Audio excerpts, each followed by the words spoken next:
Join us as we take you to a place of wholeness, a place of wellness. Through this program, Whistle for the Wind, we share our healthy native ways. Hello, and welcome to Whistle for the Wind. My name's Jeanie Greene, and I'm your hostess. Whistle for the Wind is a program all about wellness, all about what keeps our native people healthy. When my mother lived up north near Point Lay and Solomon, Alaska, she'd go out berry picking, and when the mosquitoes would come out, she would whistle, and the wind would come. Whistle for the Wind is all about using what's around you, all about our environment, all about healthy native living. We travel to Venetie, Alaska. We learn about herbs and plants and the good ones that are good to eat and others that are used for medicinal purposes. And then we travel to the YK Delta, to the good Yupik country, and we find the history of tobacco use in Alaska and how it is devastating our native people and what they're doing about it.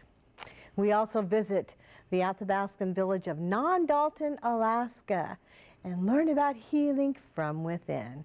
All this on today's program. Located on the north side of the Chandalar River, Venetie lies 45 miles northwest of Fort Yukon. It's an area that is rich with fish and wildlife, untamed by man. The people of Venetie literally live off the land, using what's around them to make a life for themselves. Fairbanks resident Zelma Axford has been utilizing the vegetation that grows throughout Alaska for most of her life. On her visit to Venetie, Zelma had an opportunity to teach some of the local youth about their surroundings. We call this silver leaf, but it has big leaves, and the leaves are like lettuce. They're very high nutrient quality for vitamin K, B. And this one, this is root. The bottom part is like sweet potato root. Legend has it, herbal people have it, that this top part has all the aspirin and antibiotics to make you well and better from a cold. They say lung disease and all, headaches, stuff like that. But yeah, this stuff here is edible. It's silver leaf.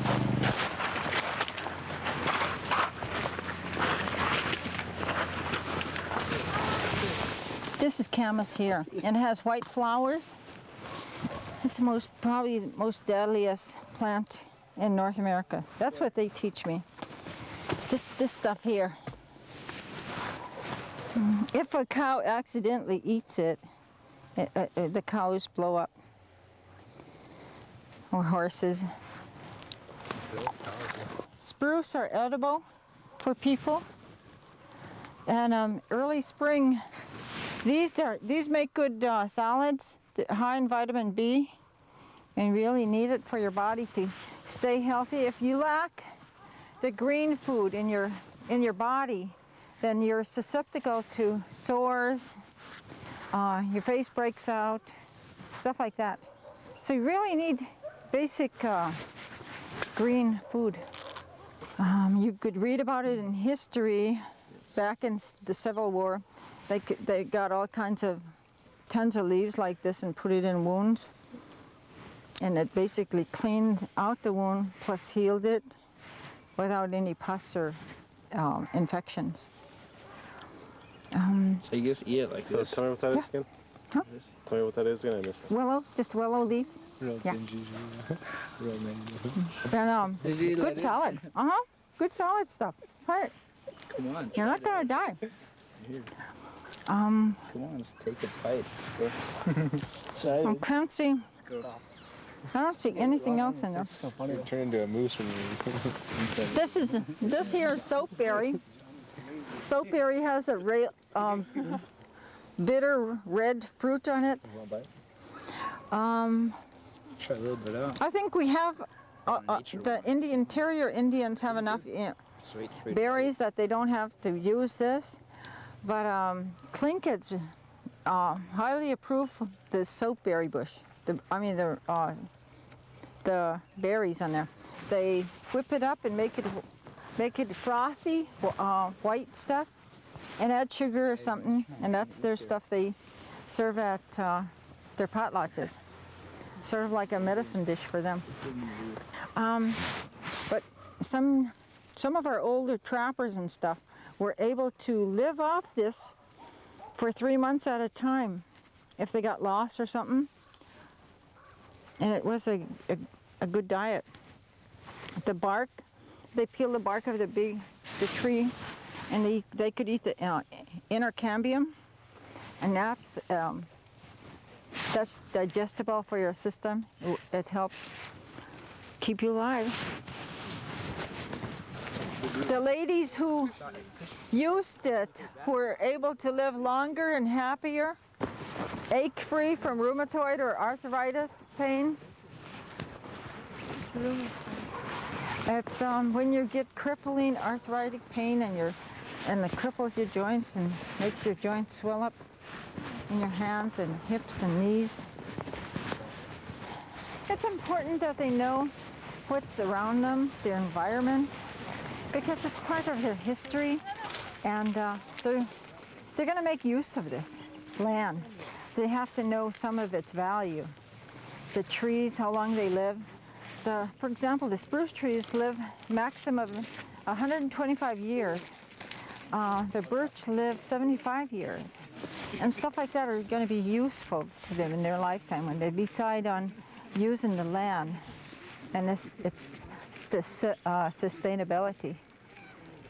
And I feel like it's important for people to know what could grow up here, what's perennials, what's annuals, what food value could they get out of this or that, and they gain their self-esteem through this, that we know this is our land, and it gives them power to go on and grow.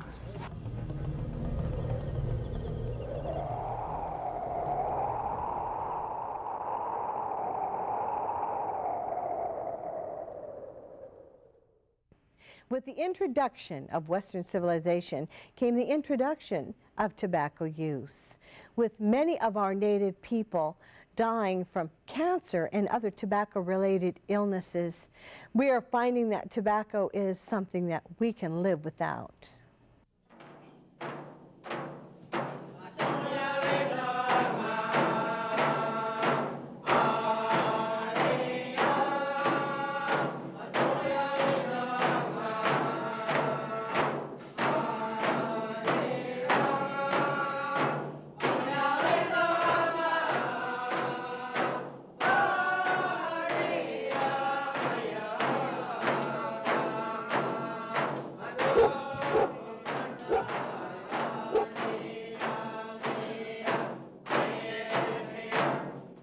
The native people of Alaska are made up of many different nations, languages, and ways of knowing.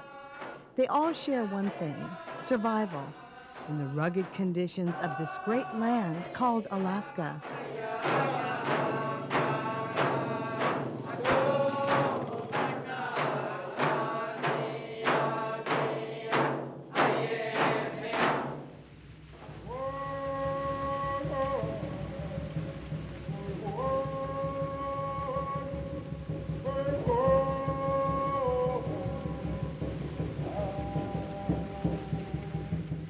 It wasn't until contact with European civilization in the early 1700s that the native people of Alaska learned the meaning of the word addiction, for it was the early Russian explorers that introduced tobacco to the innocence of Alaska's Aboriginal people. Tobacco use was never in our culture.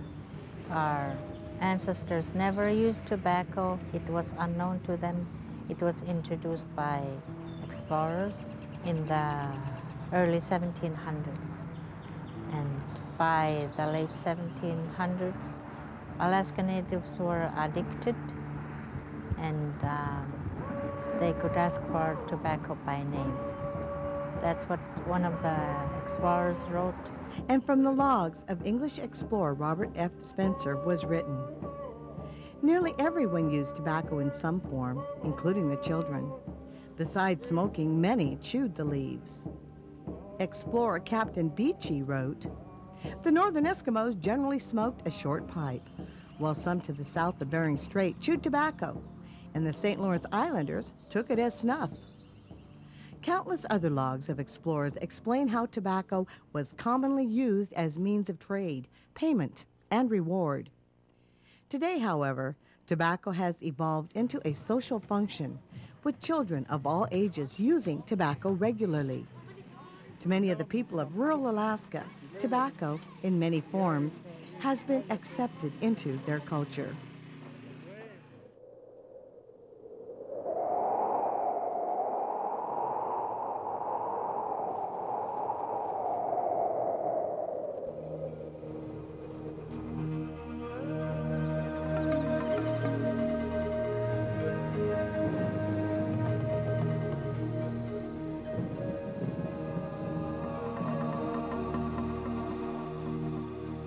Over 50% chew tobacco. Underage. There's more underage chewers than they are overage. Here in the Yukon-Kuskokwim Delta, or YK Delta, the smokeless tobacco use rate amongst Alaska natives is 52% versus 2% nationally. The YK Delta has an extremely high rate of respiratory disease in babies and young people. In fact, cancer is the leading cause of death in the YK Delta region. How old are you? 13. When did you start using tobacco? I started using tobacco 2 or 3 years ago. I don't know where I started.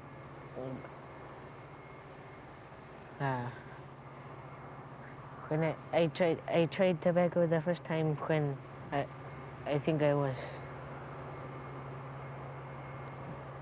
a little kid. And where did you get the tobacco? My grandpa. How often do you do it? 2 or 3 or 4 times a day. And is that every single day? Yep. I first started using chewing tobacco when I was I'd say about 8 years old. I started smoking when I was 17. Well, about 16, I used to sneak cigarettes from my dad and mom. I was about 10 or 11, just experimenting. When I was a little boy, I used to use tobacco ever since I was about 13 years old. Within the Alaska Native population, we're seeing double the addiction rates, and we're seeing 50 times the smokeless tobacco use rates in this region than we see nationally. Growing up, you see it everywhere. Everyone uses it. Everyone makes it. You see little kids chewing what we call ikmik, or now Copenhagen. So it's just everywhere. Everywhere you turn, you see kids using it, and it's nothing that's discussed very much. It's just like a way of life. They start at a very young age, maybe like 4 years old, and there's a lot of elementary kids using it too. In my village, they start off young, like 3, 4, and about 95% of the youth in my area are chewing tobacco, mostly black bull. Alarmingly, people in this region mix smokeless tobacco with an ash that they get from burning a fungus that grows on birch trees with their tobacco. This mixture, known as ikmik or black bull, raises the pH level in the user's mouth, and that increases the amount of nicotine that's absorbed and the speed at which it's delivered, which makes it highly addictive. The molecules are unprotonated in this case, so the user is actually freebasing the nicotine. One of my friends had some black bullen. That's what we call ikmik. It's black bull. It's like homemade nicotine. He asked me if I wanted to try it, and I got a little curious, so I tried it. Sometimes they don't have to spend money on tobacco. They get it through other people, their parents, friends. Grandparents, aunts, uncles, and older siblings. I don't see very much like opposition to it because grandparents even have their grandchildren or younger ones make it for them. Like I used to make it for my grandmother when I was very young. And tobacco is not only directly linked to cancer, including head, neck, and oral cancers, but is also known to cause chronic hypertension and increases the risk of stroke and cardiovascular disease. Oh, this is a brand new one from today. Carrie Enoch is a nicotine dependence treatment counselor for the Yukon-Kuskokwim Health Corporation in Bethel, Alaska. Carrie is a success story in the sense that she went from chewing tobacco to counseling those who want to become tobacco-free. I started experimenting with tobacco when I was about 8 years old. At my first prenatal, the doctor I saw asked me if I used tobacco, and I said yes, and she told me that tobacco could harm my baby. I wanted to have a normal, healthy baby, a smart child. That was my reason for quitting. Unfortunately, quitting tobacco use during pregnancy is not the common practice. In fact, YKHC research of medical charts shows that 82% of pregnant women in the YK Delta region use tobacco. 61% of those women use ICMIC, or a commercial brand. It is a popular belief that ICMIC is safer than commercial tobacco because it comes from nature and is not treated with chemicals or preservatives. This perception that ICMIC is safer or healthier is simply not true. No tobacco use is benign. Actually, when used as indicated, tobacco is the only product sold in the United States that kills. The health risks to that young person, the chances of premature death, complications with respiratory illnesses, cancer, and so on. It's absurd that anybody would want to encourage young people to take up the habit and become addicted to nicotine.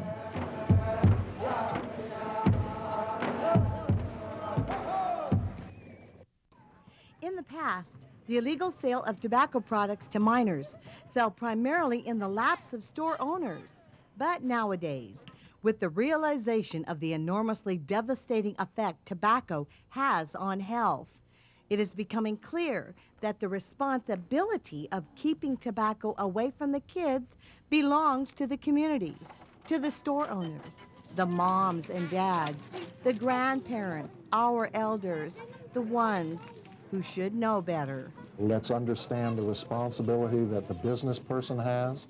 Let's understand the responsibility that the adults in the community, parents, uncles, aunts, neighbors, older brothers and sisters, we all have a responsibility to see that these kids get a chance to reach adulthood without developing the addiction to nicotine or being subjected to the potential health hazards.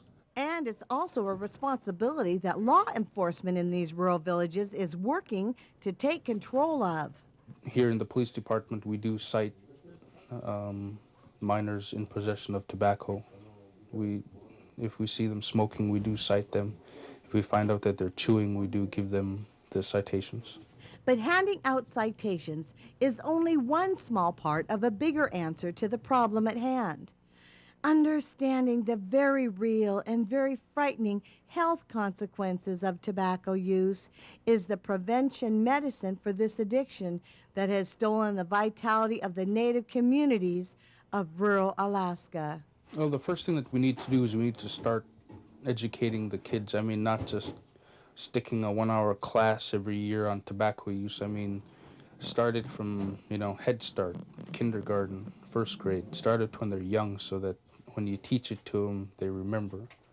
Education for both adults and children is perhaps one of our strongest tools as Alaska Natives.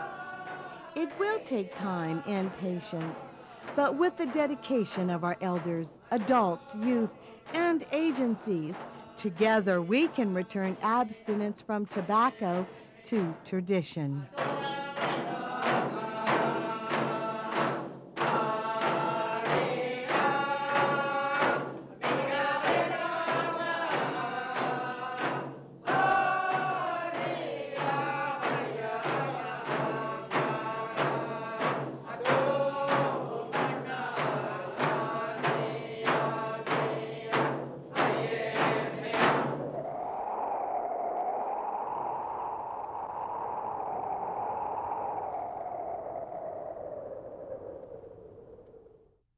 Wellness is all about mind, body, spirit, and soul. Wholeness for the people of Alaska. In Nondalton, Alaska, the good people there are finding that healing starts from within.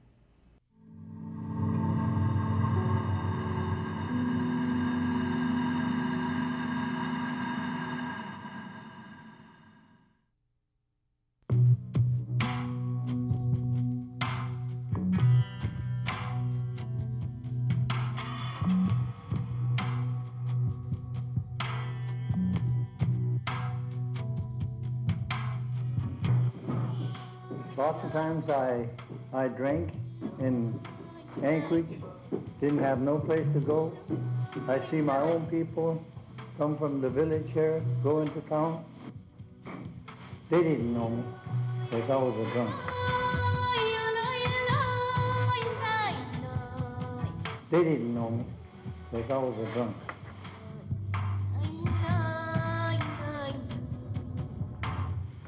I had a sister that died of alcohol. Brother that died of alcohol.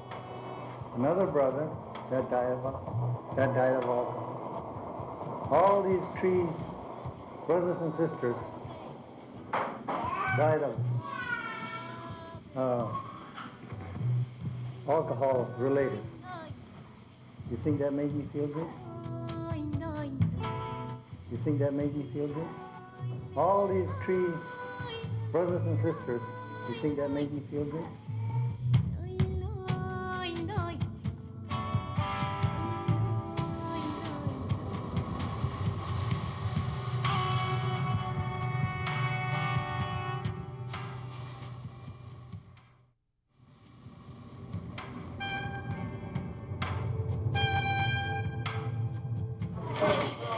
Wait, look, I got this going this way. Who's doing passing the fish out? It's dinner time at the conference, and looking around, it might not be obvious how respect is being taught. But look more closely, and you'll see it's all around. The youth here are helping prepare the meal and serve it to the elders. And this is just one way the people in Nondalton are bridging the gap between the youth and the elders. It's just good to see the youth, the elders, the middle-aged adults come together as a whole. Oh, I think the elders they keep our, our feet on the ground to realize where we are, and what we're doing.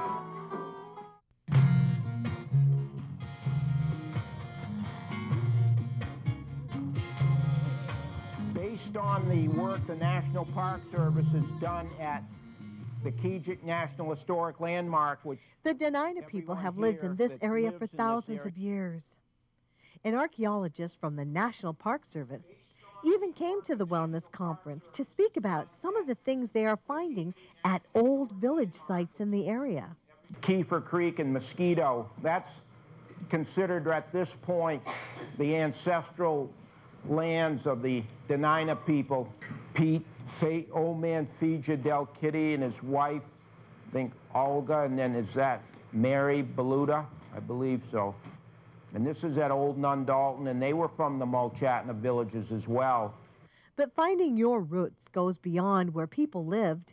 It's also about how they lived.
This game that they're playing is called Hamga. It's a traditional game. It's a game of skill, and they're played by throwing those discs, usually made of birch. And the object is to land on the skin and as close to the dock as you can. Whichever guy lands closest to it gets a stick, and it's usually with played on beaver skin where discs don't slide very much. So with this caribou skin, it slides a lot more, and it's a little harder to land.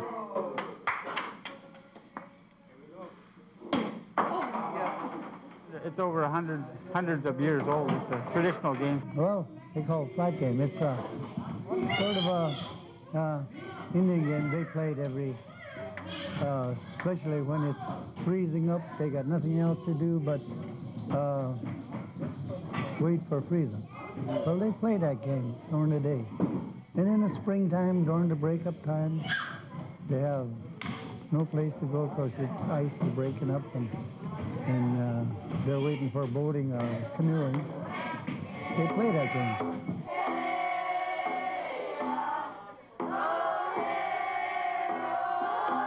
The people of Nondalton are willing to look inside. They are willing to see their imperfections.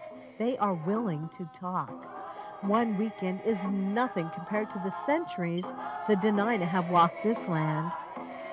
It's hard to measure the impact of 2 days on the health of a village, but there is no doubt these are changed people. They have met each other, exchanged laughter and tears. You think that made you feel good? This thing they call wellness has many definitions. It is something that may not be easy to find, but Nondalton has found the path.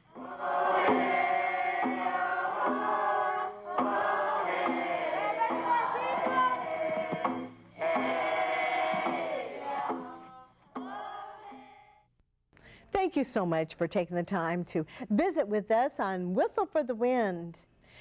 If you'd like to find out more about this fabulous program, the address is Jeanie Greene Productions, 6216 Old Seward Highway, Anchorage, Alaska, 99518. Visit our website for Jeanie Greene Productions at www.jeaniegreene.com. For all of us here, thank you very much. And remember, whistle for the wind.